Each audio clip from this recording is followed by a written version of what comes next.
What if the worst night of your life became the doorway to the greatest love you never imagined? What if being thrown out, humiliated, and broken was actually fate pushing you toward a miracle?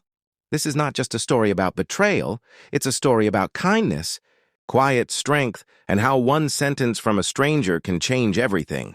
If stories that heal hearts and restore faith move you, please like this video and subscribe to our channel, Kindness Stories, because your support helps us share more stories that matter. Ananya stood barefoot in the rain, clutching a small suitcase that wasn't even hers. It belonged to her sister, borrowed in a rush, stuffed with clothes she hadn't chosen carefully because her hands were shaking too much to think. The door behind her slammed shut, not just with the force of anger, but with the finality of rejection. "You're useless to me," her husband Raghav had said moments earlier, his voice cold, his mother standing beside him like a judge delivering a verdict. 3 years of marriage and you couldn't give me a child. Don't come back until you can." The words echoed louder than the thunder above. Ananya had tried to speak, to explain that infertility was not a crime. The doctor said it could be treated, that she was still the same woman who loved him with everything she had. But love, she realized, meant nothing in a house where her worth was measured by a womb. She walked until her legs ached, tears mixing with rain, feeling smaller with every step.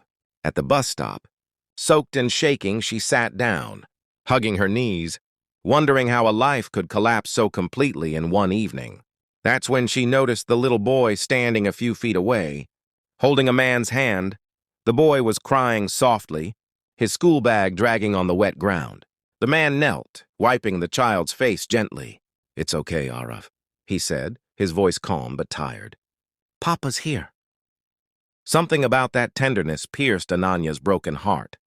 She looked up just as the man glanced at her, tall, well-dressed despite the rain, eyes sharp yet kind. He hesitated, then walked over. "Are you all right?" he asked. Ananya wanted to lie, but exhaustion won. "No," she whispered. That single word carried all her pain. He nodded, not pushing, not judging. "I'm Vikram Malhotra," he said simply. "My car's right there. It's not safe for you to be here like this. Come with me." The words startled her, not because of fear, but because no one had spoken to her with concern all evening. She looked around, rain pouring, night deepening, nowhere to go. "I don't even know you," she said.